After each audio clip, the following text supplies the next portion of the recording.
Welcome to PH academy. TNPSC group 2 2A prelims அப்புறம் TNPSC group 4 இந்த எக்ஸாம்ஸில் மொத்தம் 200 questions கேட்பாங்க. இந்த 200 கொஷினில் 155 கொஷின் ஸ்டாட்டிக் கொஷின். ஸ்டாட்டிக் கொஷின்னா சிலபஸில் என்ன கொடுத்துருக்காங்களோ அதை நம்ம படித்தோம்னா நம்மளால் ஆன்சர் பண்ண முடியும். அதுதான் ஸ்டாட்டிக் கொஷின். நம்ம வந்துட்டு ஃபஸ்ட்டு இந்த ஸ்டாட்டிக் கொஷினை தான் கவர் பண்ணணும்.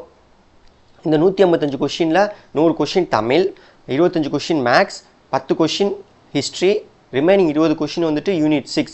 யூனிட் 6 எதை பற்றி சொல்லும்னா தமிழர் சமுதாயம், பண்பாடு, அரசியல் இயக்கங்கள் இதை பற்றி சொல்லும்.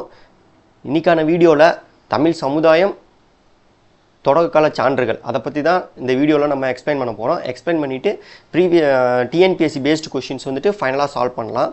வீடியோக்குள்ளே போகிறதுக்கு முன்னாடி இந்த சேனலை சப்ஸ்கிரைப் பண்ணுங்கள், பெல் ஐக்கனை கிளிக் பண்ணுங்கள். அப்படின்னா தான் நான் அப்லோட் பண்ணுற வீடியோ உங்களுக்கு நோட்டிஃபிகேஷனில் வரும். வீடியோ பிடிச்சிருந்துச்சுன்னா லைக் பண்ணுங்கள், ஷேர் பண்ணுங்கள், சப்ஸ்கிரைப் பண்ணுங்கள்.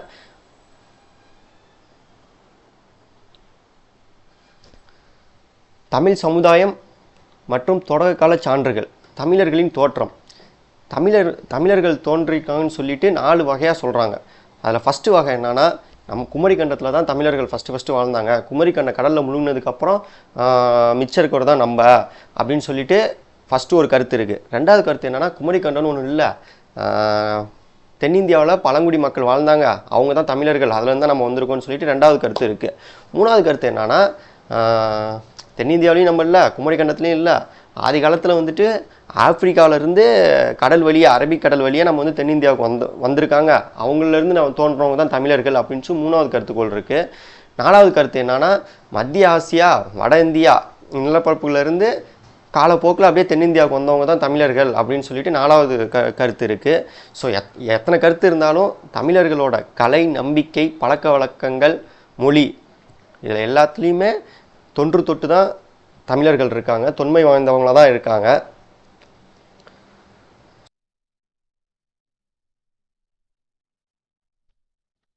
லெமோரியாவும் தமிழர்களும். 19ஆம் நூற்றாண்டில் வந்துட்டு சில ஆய்வாளர்கள் என்ன சொன்னாங்கன்னா, லெமோரியாங்கிற ஒரு கண்டம் இருந்திருக்கு. லெமோரியானா குமரிக்கண்டம், அதை தான் சொல்கிறாங்க லெமோரியா கண்டம்னு. அது வந்துட்டு இப்போ கடலுக்கு அடியில் மூழ்கிருக்கு, அந்த கண்டத்தில் தான் தமிழர்கள் வந்துட்டு தோன்றியிருக்காங்க அப்படின்னு சொல்லிட்டு 19ஆம் நூற்றாண்டில் சில கருத்து வருது.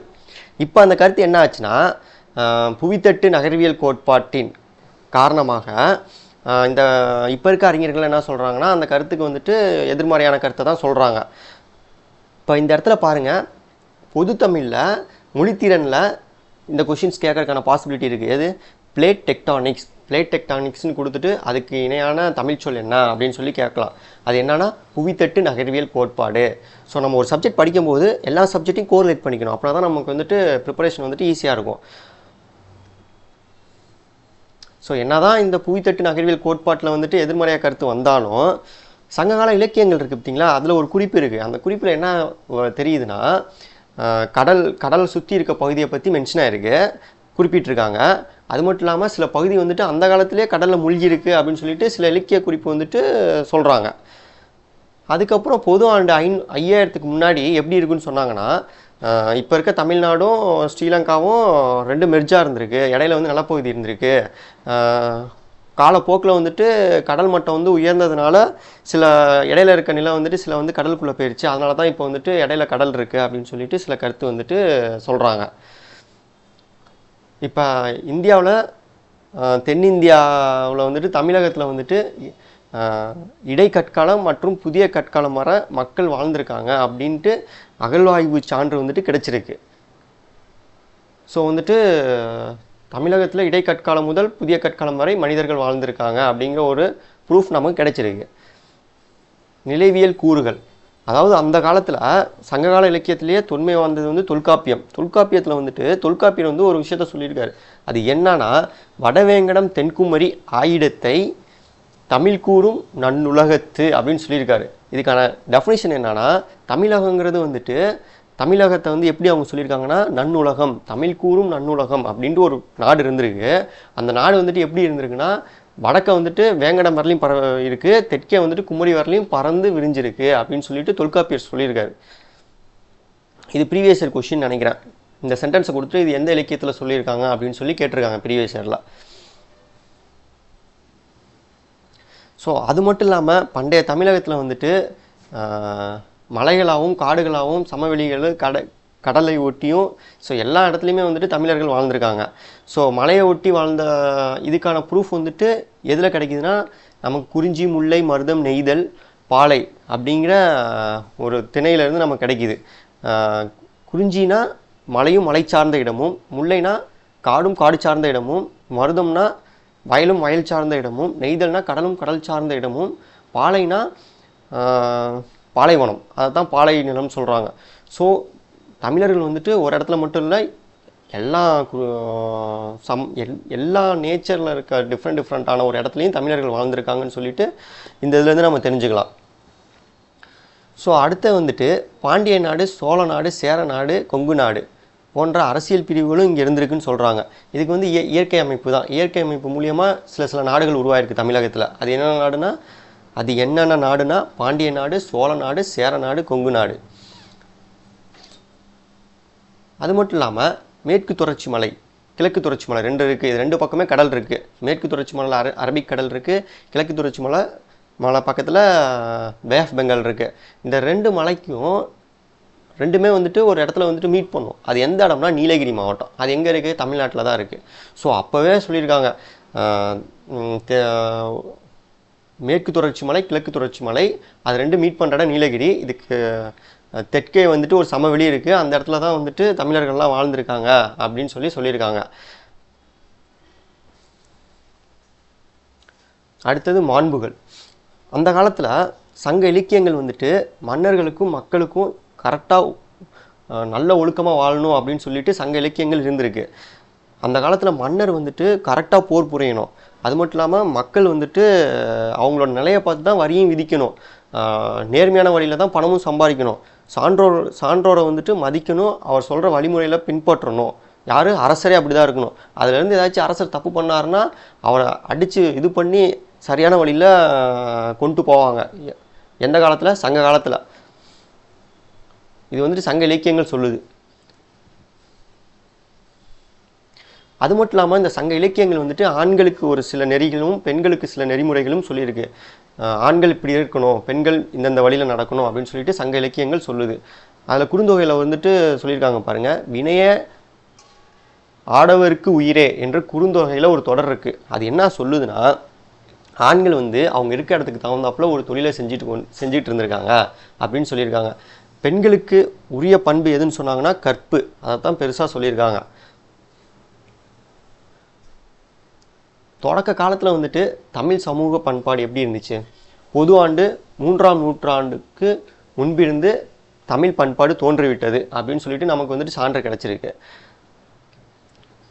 தமிழகத்தில் இருக்க வணிகர்களும் கடலோடிகளும் என்ன பண்ணியிருக்காங்கன்னா, கடல் கடந்து வேற ஒரு நாட்டுக்கு போயிட்டு அவங்களோட வணிகம் செஞ்சுருக்காங்க. அப்படி வணிகம் செய்யும்போது அவங்களோட பண்பாட்டு தொடர்பும் அவங்களுக்கு ஏற்பட்டிருக்கு. ஸோ அந்த காலத்திலேயே தமிழர்கள் வந்துட்டு வெளிநாட்டுக்கு போய் வாணிகம் செஞ்சுருக்காங்க, கடல் வழியாக போயிட்டு. பார்த்துக்குங்க. ஸோ இப்படி வெளிநாட்டில் ஏற்பட்ட பண்பாட்டு தொடர்புனால தமிழகத்திலே என்ன தோன்றியிருக்குன்னா, தலைநகரமும் துறைமுக பட்டினங்களும் தோன்றின. அதுக்கப்புறம் நாணயமும் பணமும் புழக்கத்துக்கு வந்திருக்கு. ஒரு வணிகம் செஞ்சிச்சுன்னா பண்ட மாற்ற முறை இருந்திருக்கும். அதுக்கப்புறம் அது வந்துட்டு ரொம்ப கஷ்டமாக இருக்கனால நாணயத்தை அப்போயே உருவாக்கிட்டாங்க. யார்? தமிழர்கள். அந்த காலத்தில் தமிழ் பிராமி என்ற வடிவத்தில் தான் தமிழ் எழுத்து முதலில் எழுதப்பட்டுச்சான். அப்போ அந்த காலத்துலேயே ஆவணப்படுத்தியிருக்காங்க. எப்படி? தமிழ் பிராமி எழுத்தை வச்சு. அந்த காலத்தில் செம்மொழி தமிழ் செய்யுள்களும் ஏற்றிருக்காங்க.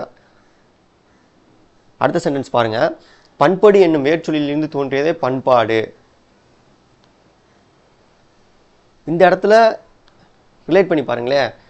பொது தமிழில் வந்துட்டு வேர்ச்சொல் கண்டறிய அப்படின்னு சொல்லிட்டு கொடுத்துரு ஒரு டாபிக் இருக்குது. ஸோ பண்பாடு அதோட வேர்ச்சொல் என்னான்னு சொல்லி கொஷின்ஸில் கேட்டாங்கன்னா ஆப்ஷன்ஸ் இருக்கலாம். பண்பு, பண்படு அப்படின்னு சொல்லிட்டு இருக்கலாம். நம்ம இங்கே படித்தனால பண்படு அப்படின்னு எழுதிடலாம் ஈஸியாக. ஸோ எப்போவுமே இன்னொரு சப்ஜெக்டை ரிலேட் பண்ணிகிட்டே படிச்சுட்டு வாங்க.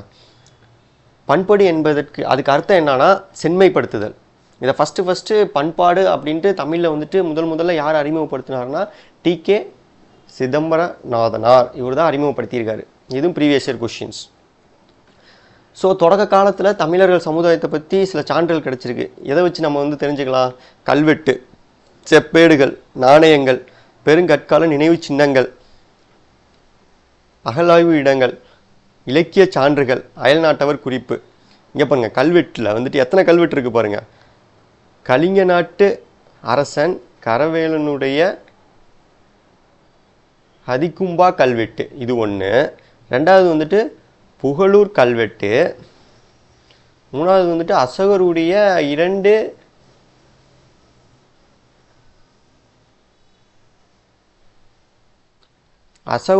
2 மற்றும் 13ஆம் பேரானை கல்வெட்டு. மேலும் மாங்குளம், அழகர்மலை, கீழவளம் ஆகிய ஊர்களில் கல்வெட்டுகள் கிடச்சிருக்கு. ஸோ இத்தனை தான் நீங்கள் வந்துட்டு மைண்டில் ஸ்டோர் பண்ணணும். இதை எப்படி நீங்கள் ஸ்டோர் பண்ணிக்கலாம்?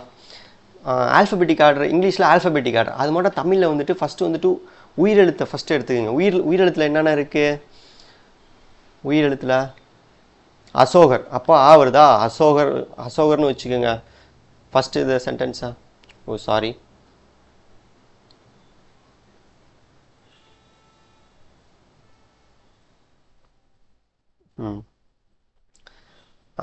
அசோகர் இதை ஃபஸ்ட்டாக வச்சுக்கோங்க. ரெண்டாவது வந்துட்டு அழகர்மலை ரெண்டாவதாக வச்சுக்கோங்க. மூணாவது வந்துட்டு உயிரெழுத்தில் வந்துட்டு ஆ தானே இருக்குது. அப்போ அசோகரோட கல்வெட்டு வரும், அழகர்மலையில் இருக்க கல்வெட்டு வந்துடும். இப்போ வந்துட்டு உயிர்மை எழுத்துக்கு போங்க. உயிர்மை எழுத்தில் வந்துட்டு ஃபஸ்ட்டு லெட்டர் என்ன வரும்? கா வரும். காலை வந்துட்டு என்ன வரும்? கலிங்க நாட்டு. அடுத்தது வந்துட்டு கலிங்க நாடு, அதுக்கப்புறம் கீழவளம், இது 2 வருது.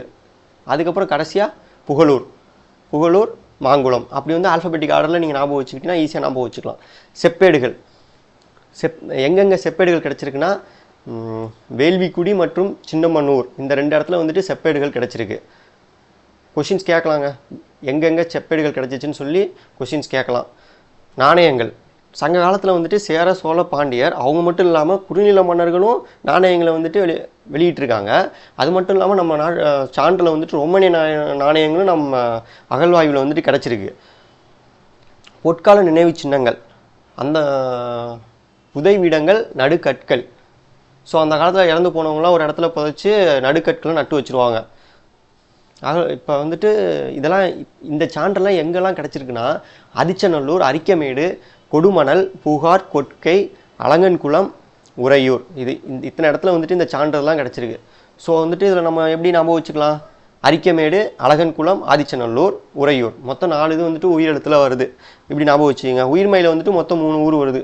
ஒன்று வந்துட்டு கொடுமணல், கொட்கை, புகார். இப்படி ஞாபகம் வச்சுன்னா ஈஸியாக ஞாபகம் வச்சுக்கலாம். அடுத்த இலக்கிய சான்றுகள், தொல்காப்பியம், 8 தொகை, 10 பாட்டு, 11 கீழ்கணக்கு நூல்கள், பட்டினப்பாலம், மதுரை காஞ்சி. அது மட்டும் இல்லாமல் சிலப்பதிகாரம், மணிமேகலை. இதில் சிலப்பதிகாரம், மணிமேகலைங்கிறது காப்பியம்ங்க. தொல்காப்பியம், 8 தொகை, 10 பாட்டு, 11 கீழ்கணக்கு நூல்கள்லாம் வந்துட்டு சங்க இலக்கியங்கள். பட்டினப்பாலம், என் மதுரை காஞ்சி வந்துட்டு கடலை பற்றி அது வந்துட்டு சொல்லுங்க. அடுத்து வந்துட்டு அயல்நாட்டவர் குறிப்பு. அதாவது இங்கே எப்படி இலக்கியங்கள் இருக்குது, அது மட்டும் ஃபாரினில் வந்துட்டு சில புக்ஸ் இருக்குது. அந்த புக்ஸில் வந்துட்டு தமிழோட பற்றி எழுதியிருக்காங்க. அது என்னென்ன புக்ஸ்னால் எரித்திரிய கடலின் பெரிப்ளஸ், பிலினியன் இயற்கை வரலாறு, தாலமியின் புவியியல், மேகஸ்தானின் இண்டிகா,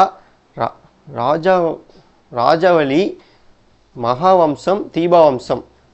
ஸோ இத்தனை புக்ஸ்லேயும் தமிழர்களை பற்றி குறிப்பு எழுதியிருக்காங்க அந்த காலத்திலேயே. அடுத்து செவ்வியல் தமிழ் இலக்கணம். தொல்காப்பியம், 11 மேல்கணக்கு, 11 கீழ்கணக்கு நூல்கள், 5 பெருங்காப்பியங்கள். இது எல்லாமே வந்து சங்க காலத்தில் தோன்ற இலக்கியங்கள்ங்க. தமிழர்களோட பண்பாட்டை வந்துட்டு இந்த இலக்கியத்தில் இருந்து தான் நம்ம வந்து அறிஞ்சிக்க முடியுது. இதில் வந்துட்டு மிக தொன்மையான இலக்கியம் எதுனா அது வந்துட்டு இந்த இலக்கியங்களில் வந்துட்டு இலக்கண நூல் எதுனா அது வந்து தொல்காப்பியம். அந்த தொல்காப்பியத்தை ஏற்றது யாருன்னா தொல்காப்பியர். அந்த தொல்காப்பியம் வந்துட்டு மொத்தம் வந்துட்டு மூணு இந்நூலில் முதல் 2 பகுதிகளில் தமிழ் 3 பகுதி இருக்குது. அதில் ஃபஸ்ட்டு 2 பகுதி எதை பற்றி சொல்லும்னா இலக்கணத்தை பற்றி சொல்லுங்க. கடைசி 3வது பகுதி இருக்குது பார்த்தீங்களா, அது எதை பற்றி சொல்லும்னா மக்களோட சமூக வாழ்க்கைக்கான இலக்கணத்தையும் பழந்தமிழரின் அகப்புற வாழ்க்கை முறையை பற்றியும் 3வது பகுதி சொல்லுங்கள் அந்த தொல்காப்பியத்தில். தொல்பொருள் சான்றுகள், என்னென்ன சான்று மூலியமாக நம்ம வந்துட்டு இதெல்லாம் அறிஞ்சிருக்கோம்னா, ஒன்று வந்துட்டு கல்வெட்டு சான்றுகள், பட்டயங்கள், இன்னொன்று வந்து நாணயங்கள், இன்னொன்று வந்துட்டு நினைவு சின்னங்கள். கல்வெட்டு சான்றுகள், பட்டயங்கள் அப்படின்னா கல்வெட்டில் வந்துட்டு தமிழ் பிராமி எழுத்து வந்துட்டு இருந்திருக்குங்க. ஸோ சமண துறவிகள் இக்குகையில் பெரும்பாலும் தமது வாழ்விடங்களாக கொண்டிருந்தன. இந்த தமிழ் பிராமி எழுத்து கல்வெட்டு வந்துட்டு எங்கே இருந்திருக்குன்னா குகை வழி இடங்களில் வந்துட்டு அகழ்வாய்ந்து கண்டுபிடிச்சிருக்காங்க. அந்த குகையில் வந்துட்டு சமண துறவிகள் வந்துட்டு அந்த காலத்தில் வந்துட்டு வாழ்ந்திருக்காங்க. அவங்க வந்து எழுதின எழுத்து தான் அது அப்படின்னு சொல்கிறாங்க. அடுத்தது இதெல்லாம் எங்கே காணப்படுது, இதெல்லாம் இந்த கல்வெட்டில் எங்கெங்கே இருக்குது அப்படின்ட்டு எந்தெந்த ஊர்னு பார்த்தோம்னா மாங்குளம், முத்துப்பட்டி, புகழூர், அரிச்சநல்லூர், கும்பியாங்குளம், ஜம்பை, மதுரை உள்ளிட்ட பல இடங்களில் இது இருக்குங்க. இதை நீங்கள் என்ன எப்படி ஞாபகம் வச்சுக்கலாம் இத்தனை ஊரை? மாலை பாருங்கள், 1 2 3 இருக்கா? ஸோ மதுரை, மாங்குளம், முத்துப்பட்டி இப்படி ஞாபகம் வச்சுக்கிங்க. அடுத்து வந்துட்டு உயிரெழுத்தில் வந்துட்டு 1 1 தான் இருக்குது, அரிச்சநல்லூர். அது உங்களுக்கு ஈஸியாக வந்துடும். வரிசை ஈஸியாக நீங்கள் ஞாபகம் வச்சுக்கலாம். மதுரை, மாங்குளம், முத்துப்பட்டி. அடுத்து வந்துட்டு புகழூர், கொங்குரம்பள்ளி. இது வந்துட்டு டிஃப்ரெண்ட்டாக இருக்குது. ஜம்பை, இது ஜம்பை டிஃப்ரெண்ட்டாக இருக்கனால கடைசியாக ஞாபகத்தில் வச்சுக்கிங்க. இந்த இடத்துல எல்லாத்துலேயுமே கல்வெட்டில் வந்துட்டு தமிழ் பிராமி எழுத்து வந்துட்டு இருக்கான் அப்படின்னு சொல்லியிருக்காங்க. ஆனால் தமிழ் பிராமி எழுத்து வந்து மேக்சிமமாக எங்கே வந்துட்டு கண்டுபிடிச்சிருக்காங்களான்னா குகை வெளியிடங்கள், குகையில் இருக்க இடத்துல தான் மேக்சிமமாக இருந்திருக்குன்னு சொல்லியிருக்காங்க. அப்புறம் கோயில்லையும் சில கல்வெட்டு இருக்குது. அங்கேயும் வந்துட்டு சங்க காலத்தை பற்றி சில குறிப்புகள் இருக்குது. சங்க காலத்தை பற்றி குறிப்பிட்ட உள்ள கோயில் எதுனா திருப்பூரக்குன்றம், நாகமலை, ஆனமலை, கீழ்குயில்குடி ஆகிய இடங்களில் வந்துட்டு அதில் இருக்கிற கல்வெட்டில் வந்து சங்க காலத்தை பற்றி குறிப்பிட்டிருக்காங்க. அப்புறம் வந்துட்டு பல்லவர்களை பற்றி சில கல்வெட்டு குறிப்பிட்டிருக்காங்க. அது எந்தெந்த ஊரில் இருக்குன்னா மண்டகப்பட்டினம், மகேந்திரம், திருச்சி, பல்லாவரம், மாமல்லபுரம், தலவானூர். இந்த இடத்துலலாம் வந்துட்டு பல்லவர்களோட கல்வெட்டு இருந்திருக்குங்க. காஞ்சி கோயில், இது ஒரு இம்பார்ட்டன்ட் டாபிக். காஞ்சி கோயில்களில் காணப்படும் கல்வெட்டில் டேஸ் வரலாற்றை அறிய முடியும் அப்படின்னு கேட்பாங்க. ஆப்ஷனில் பல்லவர்களா, சேரர்களா, சோழவர்களான்னு கேட்பாங்க. நீங்கள் பல்லவர்கள் அப்படின்ட்டு ஆன்சர் பண்ணிடுங்க. அடுத்தது தஞ்சை, திருவொற்றியூர், சிதம்பரம், திருவாரூர், மதுரை, கன்னியாகுமரி போன்ற இடங்களில் காணப்படும் கோயில்களின் கல்வெட்டு மக்களோட இந்த கல்வெட்டில் நம்ம என்னென்னத்தை அறிய முடியும்? மக்களோட பண்பாடு, அரசியல், வாழ்க்கை முறை, நீதி, சமூக உறவு, பொருளாதார நிலை எப்படிலாம் இருந்திருக்காங்க அப்படிங்கிற ஒரு விஷயத்த இந்த கல்வெட்டு மூலியமாக நம்ம அறிஞ்சுக்கலாம். நடுக்கற்கள், இந்த நடுக்கற்கள் வந்துட்டு எந்த இடத்துல வந்து பயன்படுத்துகிறாங்கன்னா முல்லை நிலத்தில் வாழ்ந்த மக்கள். முல்லை நிலத்தில் வந்துட்டு மேக்ஸிமம் வந்துட்டு எப்படி வந்துட்டு அவங்க வந்துட்டு தொழில் பண்ணாங்கன்னா கால்நடை வளர்க்குறது, அதாவது ஆடு, மாடு, கோழி இதெல்லாம் வந்துட்டு அவங்க அந்த காலத்தில் வளர்த்துட்டு இருந்திருக்காங்க. அப்போ வந்துட்டு அதுதான் அவங்களோட தொழில். அப்படி வந்துட்டு இருக்கும்போது ஒரு கேங் வந்துட்டு ஒரு குழு வந்துட்டு இன்னொரு குழுவிட்ட இருக்க கால்நடையை வந்துட்டு திருடிட்டு வந்துட்டாலோ இல்லை திருட்டு போன கால்நடையை வந்துட்டு இவங்க போய் மீட்டெடுக்கிறதுக்காக சண்டை நடக்கும். ரெண்டு குழுக்கு இடையில பயங்கரமாக சண்டை நடக்கும்போது சில பேர் செத்து போயிடுவாங்க. அவங்களோட வீரத்தை வந்துட்டு பறைசாற்றணுங்கிறதுக்காக அவங்கள புதைச்சிட்டு அந்த இடத்துல ஒரு கல்லை நட்டு வச்சுருவாங்க. அதுதான் நடுக்கற்கள். இது வந்துட்டு மேக்ஸிமம் எந்த இடத்துல வந்துட்டு ஃபஸ்ட்டு கண்டுபிடிச்சா தேனி மாவட்டத்தின் புளியம்மன் கோப்பை, தாத்தாம்பட்டி ஆகிய இடங்களிலும், புதுக்கோட்டை மாவட்டத்தில் பொற்பனை கோட்டை என்ற இடத்திலும் தமிழ் பிராமி எழுத்துக்கள் பொறிக்கப்பட்ட சங்ககால நடுக்கற்கள், அதாவது சங்ககால நடுக்கற்கள் இந்த இடத்துல வந்துட்டு கிடச்சிருக்குங்க. எந்த இடம்? ஒன்று வந்து தேனி மாவட்டத்தில் உள்ள புலிமான் கோம்பை, அடுத்தது வந்து தாத்தாம்பட்டி, அடுத்து வந்துட்டு புதுக்கோட்டை மாவட்டத்தில் இருந்த பொற்பனை கோட்டை. இந்த இடத்துலலாம் சங்ககால நடுக்கற்கள் கிடச்சிருக்கு. அதாவது சங்க காலத்தில் கண்டுபிடிச்சிருக்காங்களே சங்க காலத்தோட நடுக்கற்கள்னு, அதில் வந்துட்டு உருவமும் இல்லை, பேரும் இல்லை. ஆனால் இடையில வந்துட்டு அதுக்கப்புறம் வந்துட்டு நடப்பட்ட நடுக்கற்களில் வந்துட்டு உருவம் பொறிக்கப்பட்டிருக்கும். அப்படி இல்லைன்னா அந்த வீரரோட பேர் வந்துட்டு பொறிக்கப்பட்டிருக்கும் அதுக்கப்புறம் இருந்த இடத்துலலாம். ஸோ வந்துட்டு பல்லவர் காலத்தில் ஒரு நடுக்கற்கள் இருக்குது. எங்கே இருக்குது? திருவண்ணாமலை மாவட்டம் செங்கம் என்ற ஊரில் இந்த இடத்துல ஒரு கல்வெட்டை கண்டுபிடிச்சிருக்காங்க. அந்த கல்வெட்டில் வந்துட்டு அந்த வீரரோட பெயர் வந்து பொறிக்கப்பட்டிருக்கு. சுடுமண் கால எழுத்து பொறிகள் பட்டயங்கள். உங்களுக்கு தெரியும், சுடுமண்ணில் வந்துட்டு சில பாத்திரம் வந்து செஞ்சு வச்சுருப்பாங்க. அந்த பாத்திரத்தில் வந்துட்டு தமிழ் பிராமி எழுத்துக்கள் வந்துட்டு பொறிக்கப்பட்டிருக்குன்னு சொல்லிட்டு எந்தெந்த இடத்துல அகழ்வாய்வு செஞ்ச போது கிடச்சிச்சின்னா அரிக்கமேடு, அழகன்குளம், கொடுமணல், கீழடி இந்த இடத்துலலாம் சுடுமண் களம் கிடச்சிருக்கு. அதில் வந்துட்டு பிராமி எழுத்து பொறிக்கப்பட்டிருக்கு. அது மட்டும் இல்லாமல் எகிப்து நாட்டில் வந்துட்டு வெரனிகே, குசேர், அல் காதிம் ஆகிய இடங்களிலும், ஓமன் நாட்டில் வந்துட்டு கோர் ரோரி என்ற இடத்திலும் தமிழ் பிராமி எழுத்து வந்துட்டு கிடச்சிருக்குங்க. பட்டயங்கள்னா பொன் செம்பு அது இருக்குல்ல, அந்த உலோகத்தில் வந்துட்டு அந்த உலோகத்தை வந்துட்டு நமக்கு தகுந்த மாட்ட வடிவத்தை மாற்றி வச்சுருப்பாங்க. நமக்கு தேவைப்படுற மாட்டோம், அது அணிகலனாக இருக்கலாம், இல்லை பாத்திரங்களாக இருக்கலாம், எப்படி வேணுமாலும் இருக்கலாம். அந்த இதுலேயும் எழுத்து வந்துட்டு பிராமி எழுத்து வந்துட்டு பொறிக்கப்பட்டிருக்கு.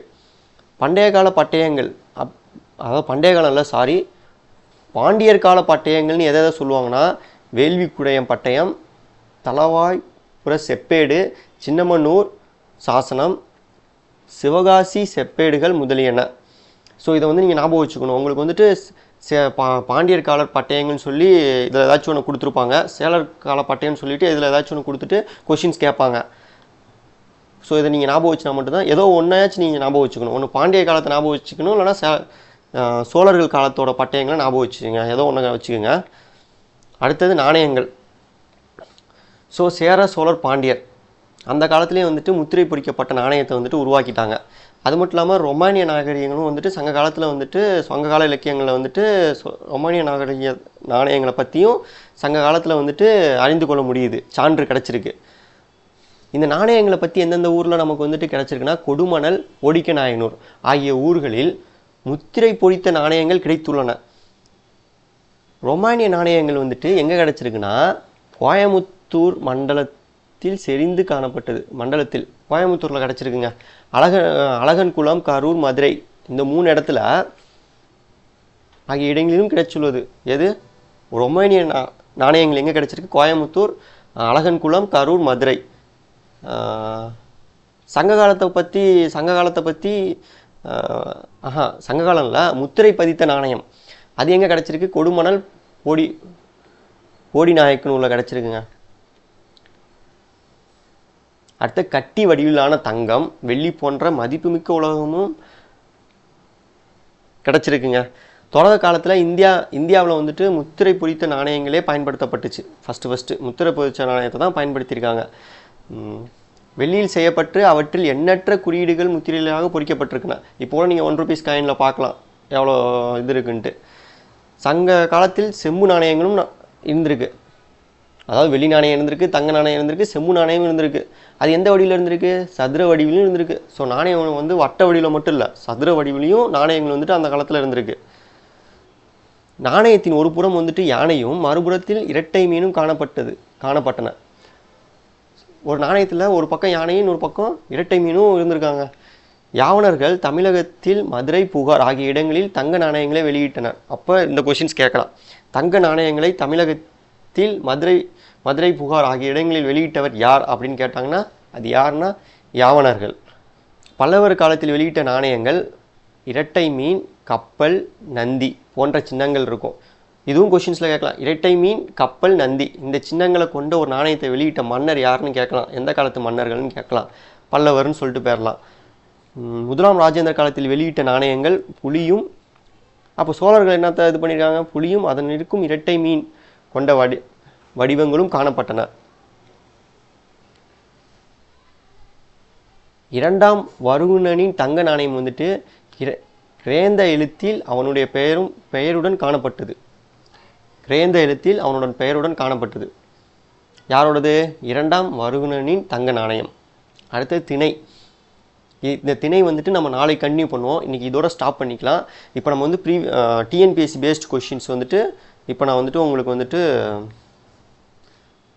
சால்வ் பண்ணி பார்ப்போம் நம்ம படித்ததை வச்சு. இப்போ நம்ம படித்ததை வச்சு ப்ரீவியஸ் இயர் கொஷினில் டிஎன்பிஎஸ்சி பேஸ்டு கொஷின்ஸை வந்து சால்வ் பண்ணி பார்ப்போம். இதில் 1-2 கொஷின் ப்ரீவியஸ் இயர் கொஷின், மொத்தம் 5 கொஷின்ஸ் தான் நான் எடுத்துகிட்டு வந்திருக்கேன். ஸோ ஃபஸ்ட்டு கொஷினை படித்து பாருங்கள். கூற்று ஏ என்ன சொல்லுது? பண்டைய தமிழகத்தில் ஆதிநிலைகளை கவர்தல் மற்றும் மீட்டல் போது உயிரிழந்த வீரர்களுக்கு நடுக்கல் நட்டனர். ஆமாம், நம்ம படிச்சிருக்கோம். நடுக்கல் பற்றி இருக்கும்போது இந்த சென்டென்ஸை நம்ம படிச்சிருக்கோம். ஸோ கூற்று ஏ கரெக்டு. தொல்காப்பியம் நடுக்கற்கள் நடுவதற்கான வழிமுறைகளை குறித்து விரிவாக எடுத்துரைக்கிறது. இப்போ சங்க காலத்தை பற்றி இந்த முல்லை, மருதம், குறிஞ்சி, நெய்தல், பாலை இதை வந்துட்டு எந்த நூல் சொல்லுதுன்னா தொல்காப்பியம் தான் சொல்லுது. ஸோ வந்துட்டு காரணமும் சரி. அப்போ கூற்றும் சரி, காரணமும் சரி. காரணம் சரியான விளக்கம் கூற்றுக்கு. So option C. 2வது கொஷின் பாருங்கள். பின்வரும் கூற்றில் சரியானவற்றை தேர்ந்தெடுக. ஃபஸ்ட்டு ஒரு கூற்று கொடுத்துருக்காங்க. என்ன கொடுத்துருக்காங்க? பண்பாடு என்ற சொல்லை தமிழில் முதலில் அறிமுகப்படுத்தியவர் டி.கே. சிதம்பரநாதனார் ஆவார். ஆமாம், கரெக்டு, படிச்சிருக்கோம். சங்க காலத்தில் செப்பு நாணயங்கள் வட்ட வடிவில் மட்டும் கிடைத்துள்ளன. செப்பு நாணயங்கள் எந்த வடிவில் கிடைச்சிச்சு? சதுர வடிவில் கிடைச்சிச்சு. செப்பு வடிவில் வட்ட வடிவில் இல்லை. ஸோ 2வது கூற்று தப்பு.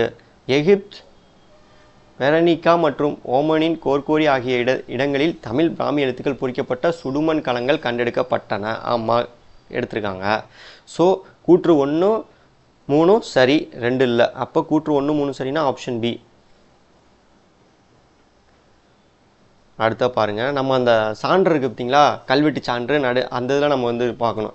கரவேலனின்னா அதில் நீங்கள் படிச்சிருப்பீங்க. கரவேலனின் கல்வெட்டு அப்படின்னா ஹிதிகும்பா. அப்போ ஃபஸ்ட்டு 1க்கு 2. பல்லவர் கால நடுக்கற்கள் வந்துட்டு எங்கே கிடச்சிருக்கு? பல்லவர் கால நடுக்கற்கள் 1. 2வது வந்துட்டு தமிழ் பிராமி நடுக்கற்கள் எங்கே கிடச்சிருக்கு? அதுவும் நம்ம வந்துட்டு மார்க் பண்ணியிருப்போம். பண்டைய கால செப்பேடுகள்,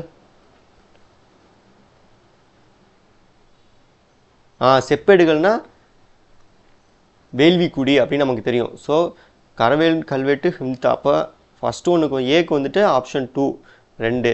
அடுத்தது சிக்கு வந்துட்டு டிக்கு வந்துட்டு சாரி, நான் அதை படிக்கணும்னு சொன்னேன்ல, அதை படித்தா தான் நம்மளால் ஆன்சர் பண்ண முடியும். ஸோ ஆன்சர் என்ன? 2143. 2143. ஸோ கரவேலின் கல்வெட்டு வந்துட்டு ஹிதிகும்பா. பல்லவர் கால நடுக்கற்கள் எங்கே கிடச்சிருக்குன்னா செங்கம். தமிழ் பிராமி நடுக்கற்கள் எங்கே கிடச்சிருக்குன்னா புலிமான்கோம்பையில் கிடச்சிருக்கு. பாண்டிய கால செப்பேடுகள் வேள்விக்குடி. அதான் நான் சொன்னல, செப்பேடுன்னு வந்தாவே வேள்விக்குடி. 4வது கொஸ்டின். வடவேங்கடம் தென்குமரி ஆயிடத்தே தமிழ் கூறும் நன்னுலகத்து என்ற வரிகள். இதை நான் ஈஸியாக கண்டுபிடிச்சிங்க, தொல்காப்பியம். அடுத்த 5வது கொஸ்டின். பின்வரும் அயல்நாட்டில் எழுத்தாளர் பணிகள் அவர்கள் விவரம். ஸோ இவங்க வந்துட்டு 3 பேர் என்ன பண்ணியிருக்காங்க? மெகஸ்தானி என்ன பண்ணியிருக்காரு, தாலமி என்ன பண்ணியிருக்காரு, பிளினி என்ன பண்ணியிருக்காரு. ஸோ அந்த புக்ஸை பற்றி உங்களுக்கு தெரிஞ்சிச்சுன்னா நீங்கள் ஈஸியாக எழுதிடலாம். ஸோ வந்துட்டு பிளினி என்ன பண்ணியிருக்காரு? இயற்கை வரலாறை பற்றி எழுதியிருக்கவர் தான் பிளினி. அந்த நான் காமிச்சல PDF, அதை மறுபடியும் நீங்கள் பாருங்கள், உங்களுக்கு இது இருக்கும். அடுத்து வந்துட்டு தாலமி என்ன பண்ணியிருக்காரு? புவியியலை பற்றி சொல்லியிருப்பார். மெகஸ்தானி வந்துட்டு எதை பற்றி சொல்லியிருப்பாருன்னா இண்டிகாவை பற்றி சொல்லியிருப்பார். ஸோ இதோட நீ கிளாஸை முடிச்சுப்போம்.